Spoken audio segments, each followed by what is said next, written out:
ये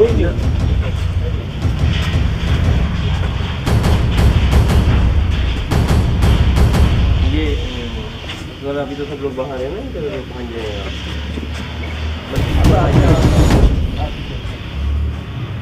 क्या चलेगा। हाँ यहाँ कर ले। देखिए, मैं आजम खान साहब के घर पे आया हूँ। मेरा नाम अमिताभ ठाकुर है। मैं आज़ाद अधिकार सेना का राष्ट्रीय अध्यक्ष हूँ। एक समय था जब मैं रामपुर आजम खान साहब के कुछ मामला चल रहे थे, वो मंत्री थे, मैं विरोध करने आया था। वाल्मीकि इसका मामला हो बस्ती का, मेरी पत्नी भी आई थी नूतन ठाकुर।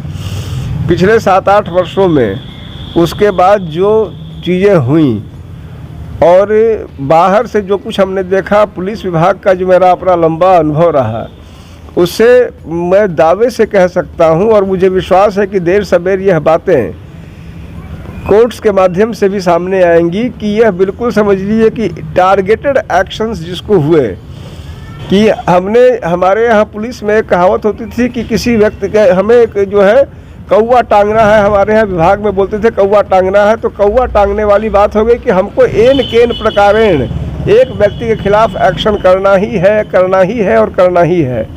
जाहिर सी बात है, कल मैंने योगी आदित्यनाथ जी का एक बयान पढ़ा, आज ही आया था, कि जो निष्पक्ष प्रशासन होता है वही रामराज है। निष्पक्ष और बिना पूर्वाग्रह के उन्होंने कहा। मेरा सवाल है कि क्या आजम खान के खिलाफ जो कार्रवाई हुई वह पूर्वाग्रहपूर्ण नहीं है? क्या वह निष्पक्ष है? क्या पूर्वाग्रह से ग्रसित नहीं है? क्या एक ही व्यक्ति पर, जिस पर कुछ वर्ष पहले 4, 6, 5 मुकदमे हों, उस पर 90-100 मुकदमे हो सकते हैं? यह सवालात ऐसे हैं। आजम खान साहब ने अक्सर इतिहास बनाया, इस रूप में भी वो एक इतिहास बना रहे हैं कि इतनी भारी संख्या में किसी व्यक्ति को राजनीतिक मुकदमों में डालकर लगातार उनके विरुद्ध कार्रवाई करते करते इन्होंने गुनाह किए, उनकी सज़ा हो। लेकिन जो टारगेटेड पूर्वाग्रहग्रस्त कार्रवाइयाँ हुई, वह जो रामराज की परिकल्पना कही जा रही है, उसके पूरी तरह खिलाफ है। अच्छा, आज वहाँ गए थे अमिला गाँव में, सिलई बड़ा गाँव गए थे आप वहाँ पे? सिलई बड़ा गाँव के बारे में हम लोग 3-4 बातें कहना चाहेंगे। पहली बात तो यह है कि हमारी पार्टी आज़ाद अधिकार सेना की यह मांग है कि वहाँ कम से कम 1.5 करोड़ रुपए उन्हें मुआवजा दिया जाए और एक सरकारी नौकरी दी जाए। दूसरी बात, हमने यह पाया कि वहाँ 2 FIR दर्ज हुए हैं।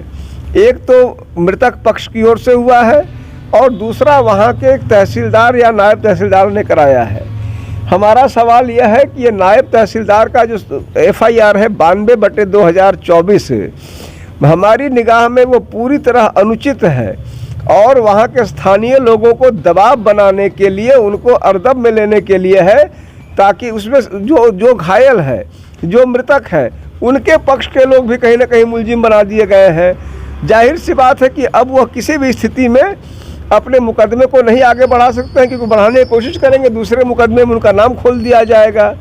तीसरी बात, मौके पर जब मैं गया तो वहाँ के एक बड़े पुलिस अफसर ने मुझे सीधे शब्दों में बताया कि इसमें जो SDM थे उनकी सीधी गलती थी। एक पुलिस अफसर ने कहा कि वहाँ पर फायरिंग की कोई ज़रूरत नहीं थी, अनावश्यक फायरिंग की गई, अनावश्यक फायरिंग में एक जान गई। जाहिर सी बात है कि हम ऐसे मामले में जहां पुलिस खुद मुलजिम है, पुलिस खुद उसकी इन्वेस्टिगेटिंग बॉडी बनना चाह रही है, उसका हम विरोध करते हैं और हम सिलई गांव मामले की विवेचना CBI से कराए जाने की मांग करते हैं और इस दिशा में हम प्रयास भी करेंगे कि इसकी विवेचना CBI से हो।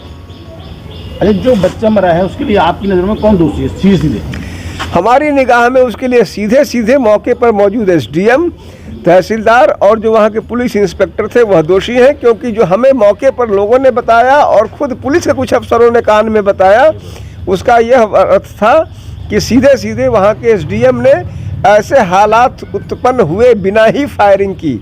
और एक कष्ट का विषय यह है कि पहले जहाँ मैंने सुना है कि कमिश्नर या किसी ने शायद ये कहा कि SDM को सस्पेंड कर दिया गया और फला को सस्पेंड कर दिया गया, एक प्रेस नोट भी मैंने देखा, और बाद में मालूम चला कि सस्पेंड नहीं किया गया, उनको मात्र ट्रांसफ़र किया गया। यदि इस प्रकार का प्रेस नोट फर्जी सर्कुलेट किया गया है तो यह भी बड़ा ही गंभीर मामला है कि प्रशासन इस प्रकार से अगर आँख में धूल झोंकने का काम करेगी। मैं उस प्रेस नोट के बारे में भी हमारी पार्टी रिसर्च करेगी, अनुसंधान करेगी, और फर्जी अगर प्रेस नोट जारी हुआ है, सस्पेंशन का, तो हम इस मुद्दे को भी आगे ले जाएंगे। शहर की सरकार और जनता को दरकार, दिखाएंगे आपको क्या कहता है वोटर। अब की बात किसकी सरकार।